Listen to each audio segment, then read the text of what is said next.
Andrew has spoken passionately about our need to responsibly manage AI and nurture all of our disabled communities in New Jersey. So without further ado, my friend and yours, Andrew Zwicker, Senator. Thank you, Drew. Thank you for the introduction. Thank you for a few minutes of time today. I will also share with you the fact that Drew and I met for coffee, I don't know how many months ago, where basically he said to me, I have an idea, and I really want to make this happen. I want to bring people together to talk about AI, to talk about neurodivergent individuals, and talk about what New Jersey can and should be doing. And today is the culmination of that. And really, you know, the hard work that Drew has done is quite remarkable. So thank you again, Drew. So just so you're aware, I am a scientist. I'm also the chair of the Senate Legislative Oversight Committee, and we had a hearing about 10 days ago on AI in particular, because we know it's in every headline, it's in every part of our discussions right now. You can ask ChatGPT to do a variety of different things. It's really quite both remarkable and scary how good it's gotten in such a short period of time.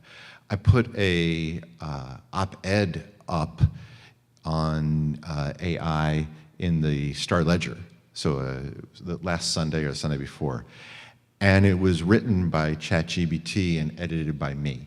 And I was totally transparent about it. And the thing that was really remarkable and scary was that when I asked ChatGPT a year ago to write a letter of some kind, it was obvious that it was not particularly good. What it spit out a couple weeks ago was only needed light editing. And so when it has the little bios, it said ChatGPT is a large language model, blah, blah, blah, blah. Andrew Zwicker is a human being, blah, blah, blah, blah, blah. But that's where we are. And so I'd like to spend a few minutes talking about, at least from my perspective, what we could and should do when it comes to neurodiverse individuals in New Jersey, its workforce, celebrating and honoring neurodiverse unique contributions, and in particular around AI and STEM. You know better than anyone, neurodiverse individuals bring skills and perspectives that are invaluable in rapidly evolving fields, and there is clearly no more rapidly evolving field at this point than artificial intelligence. But the reality is that there are plenty of sectors where creativity, focus, analytical thinking are critical. As an aside, you know, analytical thinking. Could you imagine if we had an analytically thinking society that debated ideas instead of yelled at each other in the cyberverse? How much more we could get done. But that's an aside, not related to this. We're 1 week out, and I'm just very nervous. Someone said to, sorry, now I'm going totally off remarks. Someone said to me yesterday, talking about the election, that they were nauseously optimistic. I love that phrase. Feel free to steal it, it wasn't mine. Research from the University of Connecticut Center for Neurodiversity and Employment Innovation reveals an estimated 30 to 40% of America's 50 million neurodivergent adults are unemployed. Rates are as high as 85% for people with autism. That's nationally. That's a serious, significant issue that we can, and of course, must address. New Jersey has made strides, but our journey towards full inclusivity is far from complete. In January of 2022, Governor Murphy launched the State as a Model Employer SAME program, which empowers New Jersey state agencies to hire, promote, retain, and advance qualified individuals whose physical or mental impairments impact their ability to participate in the hiring and promotion process. SAME prioritizes inclusive practices across the largest employer in New Jersey, our own state workforce. As of 2022, under 2% of state employees have self-identified as persons with disabilities. SAME aims to increase its representation to 7% by removing significant barriers to entry, utilizing fast-track hiring, and supporting mentorship programs and internships for employees with disabilities. Through this program, we are not only improving state employment practices, but also setting a model for the private sector. But if we are serious about harnessing the strength of neurodiverse individuals in a high-impact field like AI, then we need to build upon this foundation with a more specialized approach. And I'd like to briefly today outline 3 steps that I believe we can and will take to embrace neurodiversity in New Jersey's innovation economy. First, let's talk about stronger incentives for neurodiverse hiring programs in AI and in tech. We certainly offer general incentives for diverse hiring, but it's time for New Jersey to lead the way by creating tax credits or targeted innovation grants that directly reward companies in AI and tech for developing robust neurodiverse hiring programs. Other states like Rhode Island and Colorado have implemented a similar tax benefit for companies that adopt inclusive hiring practices specifically for neurodiverse individuals.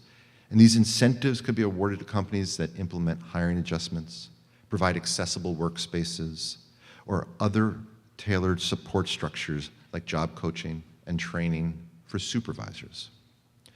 And yes, and we talked about some of this morning, it's true that major companies like Dell, Microsoft, who is here, Ernst & Young, and Microsoft have launched modernized hiring practices and programs that are more accessible and at times targeted for neurodivergent candidates.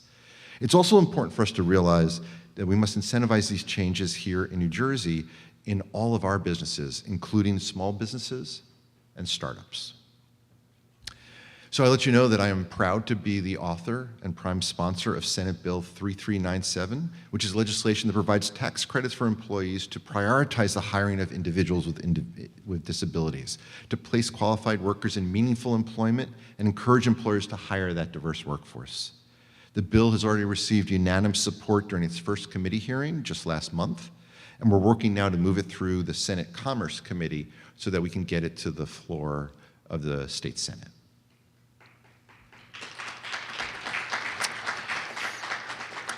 I appreciate that. I will tell you to finish that last statement, there's something I didn't say. We're going to have to do all of that together, right? One of my other key messages is not just what the state should do, but of course what we have to do when we leave today. Another thing I want to talk about is preparing neurodiverse individuals for careers in AI and a strong pathway from education to employment, which we know is key. New Jersey's community colleges, and there are 18 outstanding community colleges, are at the heart of this pipeline for neurodiverse students. A growing body of research shows that a large portion of college students with neurological differences start at community colleges because they offer accessibility, smaller campuses, and environments that are easier to navigate. This is our chance to not only empower community colleges, but create targeted pathways for neurodivergent students in STEM careers, and in particular in AI careers.